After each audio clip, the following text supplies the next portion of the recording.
안녕하세요. 주식으로 부자 되고 싶은 남자 주부남 엉둥입니다. 오늘 양 지수는 상승으로 마감을 했습니다. 코스피 같은 경우에는 이틀 연속 음봉을 맞았다가 오늘은 1.02% 상승으로 마감을 했고요. 코스피의 지금 모습을 보시면 지금 이 구간입니다. 이 구간이 지금 작년 11월 달 12월 초에 고점 부근이었는데 지금 이 구간에서 지금 조정이 나온 모습이죠. 네, 아직은 이 구간에 좀 저항을 받고 있지만 지수의 모습은 상당히 양호한 모습이고요. 수급도 좀 괜찮은 상황입니다. 코스피 수급이 어제는 외국인이 4,750억 정도를 팔았는데 오늘 또다시 그 2천억 가까이를 매수하면서 외국인들은 최근에 계속해서 코스피를 매수하고 있는 모습을 볼 수가 있고요. 그 다음에 코스닥을 한번 보시면 코스닥은 오늘 1.4% 강세를 보이면서 코스닥은 지금 여기 작년 11월 달의 고점을 오늘 넘어서 버렸습니다. 이 코스닥 이 중소형주들이 코스피 대비해서 많이 빠진 게 지금 이렇게 강하게 올라갈 수 있는 원동력이 됐다라고 보시면 될 것 같고요.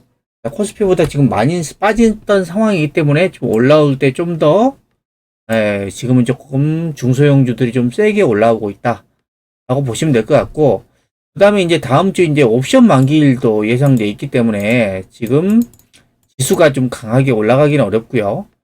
그리고 2월 2일 날 우리나라 시간으로 2월 2일 새벽 4시경에 FOMC 회의 결과가 발표가 될 예정입니다. 이 회의 결과는 대부분의 예측이 지금 어때요?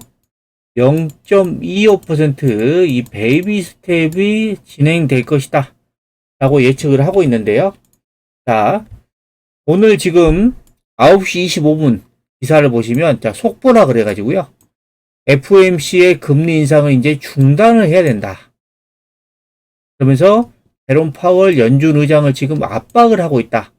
이 속보가 떴는데요. 자, 누가 압박을 하고 있냐면요.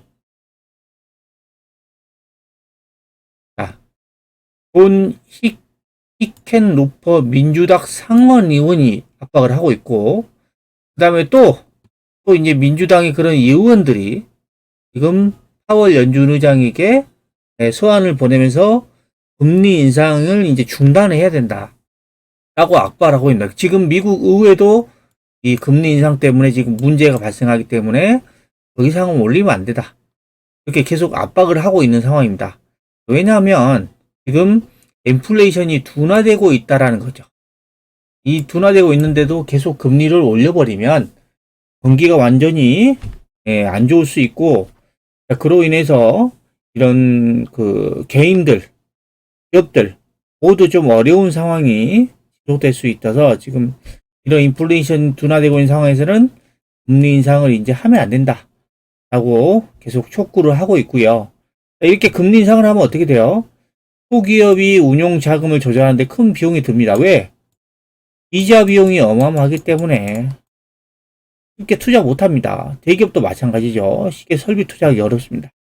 그리고 이 경제의 3분의 2를 차지하는 이 소비자 지출, 이 개인의 지출도 걸림돌이 될 수 있죠. 왜냐하면 집을 샀다고 하면 부동산 담보대출로 인해서 금리가 올라가기 때문에 부채를 상환해야 되는 원리금도 높아질 수밖에 없죠.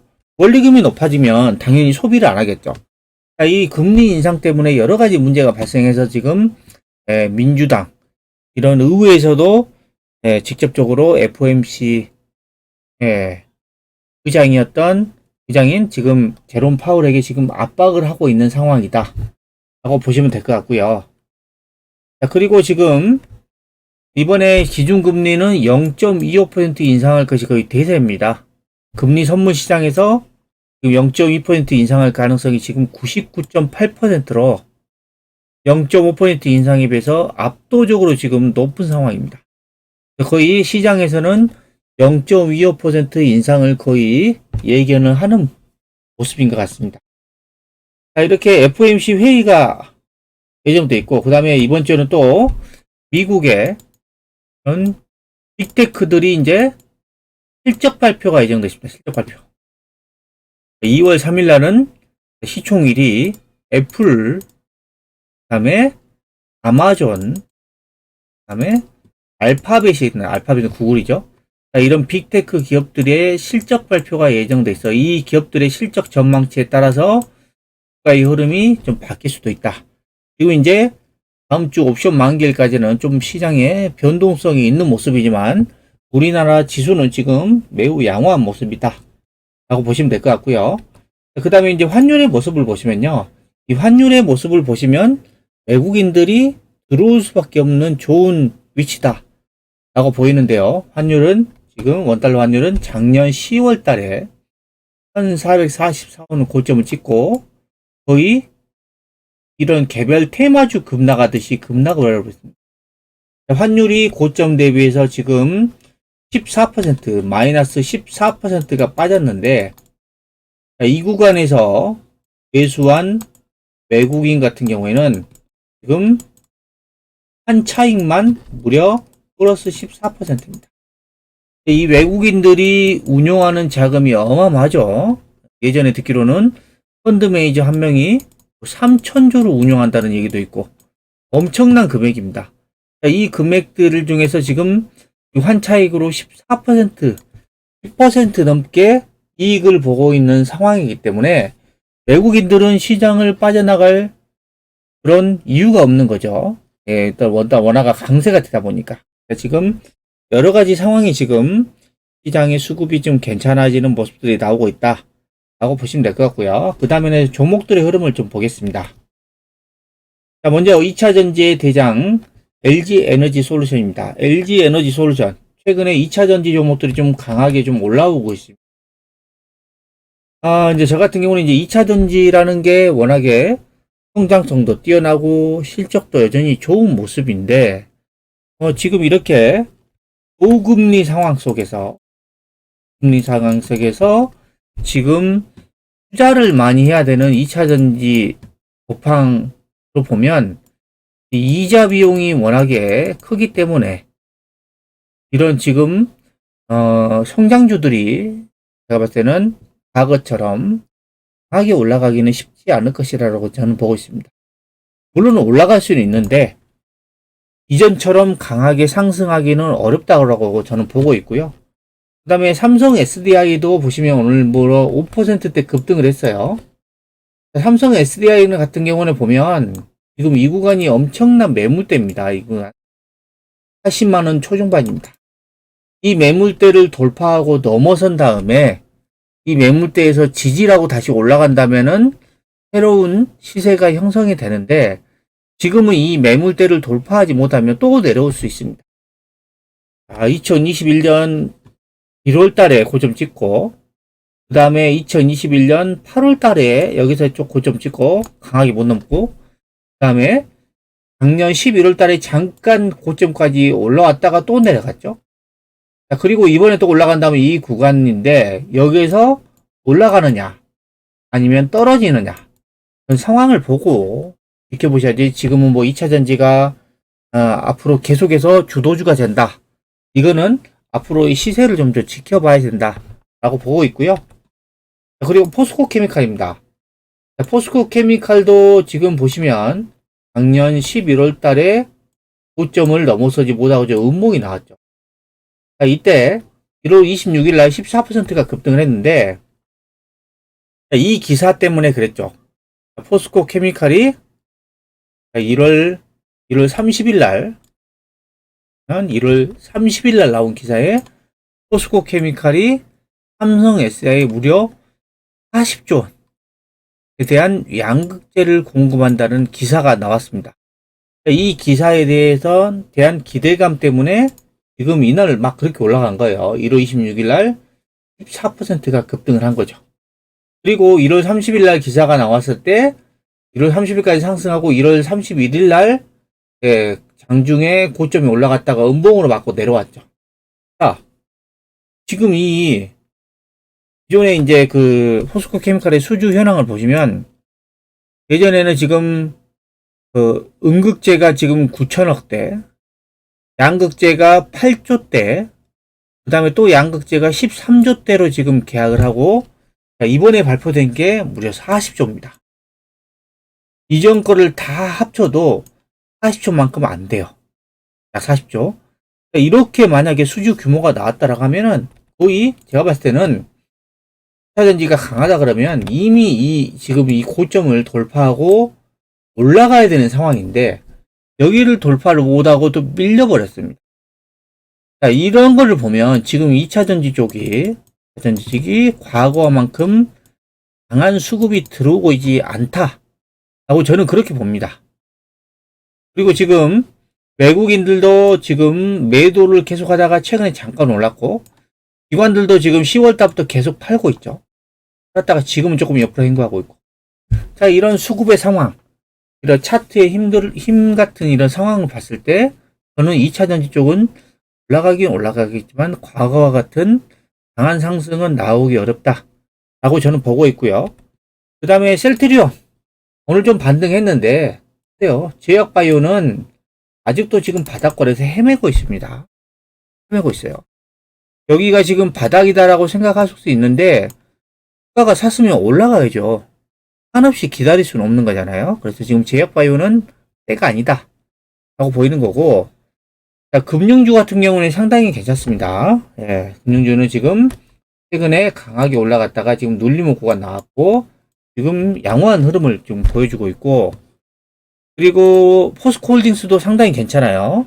포스코홀딩스가 중국 관련된데 중국이 지금 리오프닝을 하면서 경제 활동을 올해부터 본격적으로 재개한다 그랬죠. 그러면 당연히 철강에 대한 소비가 늘어나고 포스코홀딩스도 업황이 좋아질 수 있는 겁니다.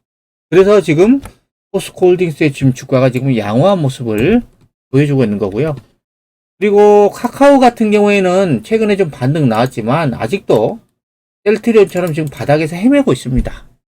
이런 종목들은 언제 올라갈지 모르습니다.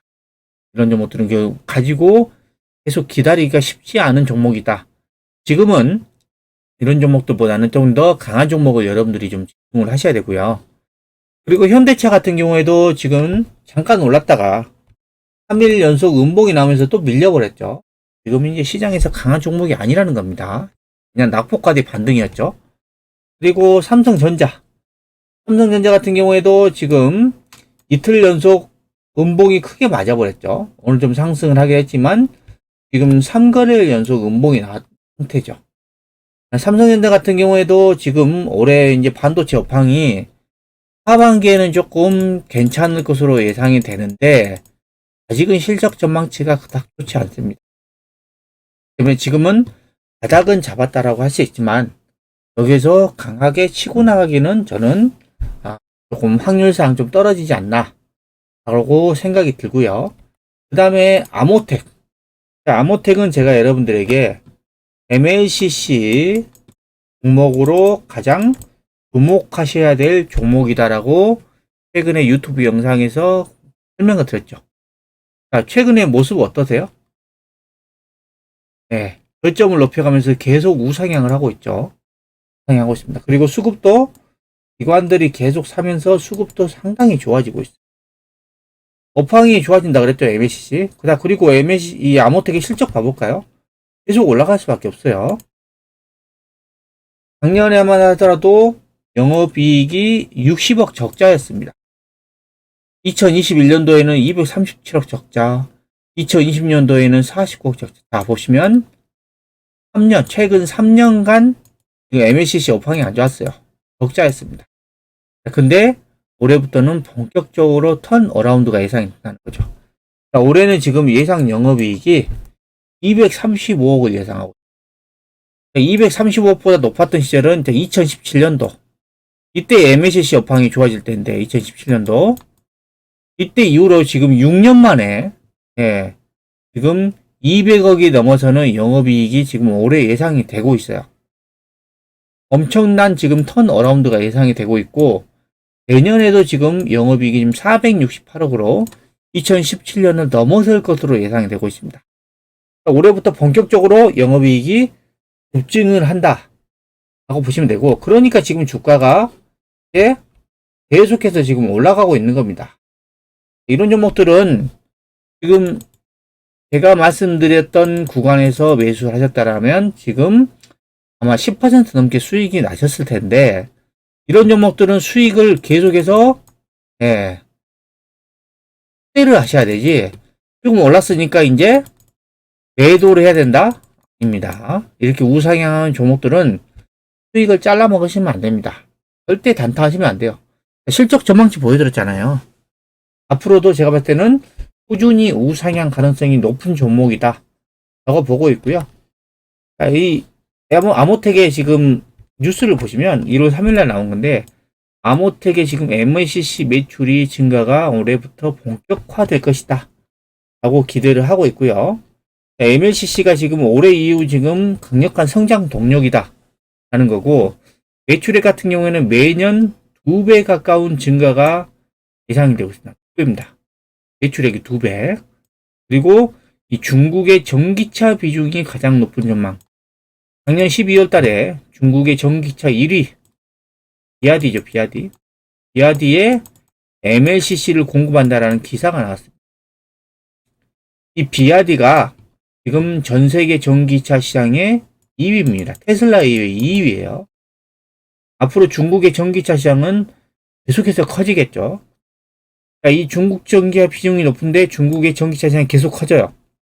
그러면 아모텍은 엄청난 수혜를 받을 수밖에 없고, 여기에 지금 이 통신 장비 물량도 늘어나고 있고 해외 통신 장비 신규 고객 확보가 가능할 것 같아서 지금 매출과 영업이익이 지금 급증할 것으로 예상된다 라는 부분이고요. 그래서 아모텍은 보유를 하신 분들이라면은 계속해서 보유를 하는 전략이 저는 유효하다라 라고 보고 있고요.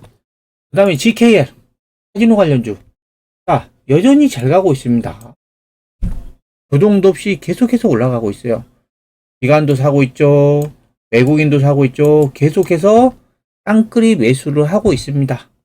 이 종목도 제가 실적을 많이 말씀드렸어요. 작년에 134였는데 올해는 지금 883억 대규모 흑자가 예상이 됩니다. 이 정도의 영업이익 규모는 지금 코로나 이전 2019년도에 968억 이후에 지금 몇 년 만이죠? 4년 만에 이런 대규모 흑자가 예상이 되고 있고, 내년에는 지금 1200억이 지금 영업이익이 넘어설 것으로 예상되고, 그러면 2017년, 2018년 1000억대였는데 내년에는 지금 사상 최대 영업이익이 예상되고 있습니다. 그러니까 당연히 주가가 계속해서 지금 올라가고 있는 겁니다. 이런 종목들은 지속적으로 보유를 하면서 수익을 극대화하셔야 되는 겁니다. 그리고 코스맥스가 오늘 장중에 3.8%까지 빠졌는데 결국에는 들어올리면서 또 양봉으로 마감했습니다. 오늘 여기에 20일 이동평균선을 터치하고 올라가는 모습 보이죠? 자, 보시면 코스맥스가 지금 강하다 보니까 21선은 안 내려가요. 안 내려가죠? 여기서부터 지금 안 내려갑니다. 21선을 깨지 않고 올라가고 있다는, 강하게 올라가고 있다는 점. 화장품은 지금 국내 코로나 이런 마스크가 완화가 되면서 이런 화장을 많이 하니까 당연히 코스맥스 실적이 좋아지고, 중국의 지금 리오프닝으로 인해서 지금 중국 사람들이 화장을 본격적으로 하게 되면 이 코스맥스의 실적은 더 좋아질 수밖에 없습니다. 그래서 코스맥스의 실적 전망치를 보시면 작년에는 지금 619억으로 재작년에 비해서 지금 영업이익이 반토막 났는데 올해는 다시 이제 1000억대로 지금 회복이 예상되고 있습니다. 그리고 내년에는 1300억대로 지금 최근 몇 년 사이에 가장 좋은 영업이익이, 사상 최대 영업이익이 나올 것으로 예상되고 있어요. 이렇다 보니까 주가는 지금 강하게 올라가고 있다 라고 보시면 되고, 호텔신라 같은 경우도 이제 중국 관련주인데 호텔신라는 조금 다른 종목들에 비해서 조금 약한 모습입니다. 하지만 끝나지는 않았는데, 제가 볼 때는 이제 60일 이동평선까지 거의 근처까지 내려왔기 때문에 여기에서 어느 정도 지지를 해준 다음에 올라갈 것으로 예상되는데 지금 다른 종목에 비해서는 조금 약한 모습이다 라고 보시면 될 것 같습니다. 그래서 여러분들이 지금 이 아모텍, 그 다음에 이런 GKL 같은 이런 종목들의 차트를 여러분들이 잘 보셔야 돼요. 왜냐하면 얘네들이 바로 주도주기 때문입니다. 주도주의 특징은 뭐라 그랬어요? 영업이익이 급증하는 종목을 제가 주도주라 그랬습니다. 자, 이 영업이익이 급증하는 종목들이 대부분 어디서 나오냐면 지금 중국의 리오프닝하고 상당히 밀접하게 연관되어 있습니다. 그래서 여러분들이 이런 중국 관련주들을 계속해서 주목을 하셔야 된다 라고 다시 한번 말씀을 드립니다. 자, 지금까지 우상향 중인 종목들을 수익을 잘라먹지 마세요 라는 내용을 설명해 드렸는데요. 영상이 마음에 드셨다면 구독, 좋아요, 알림 설정 부탁드립니다.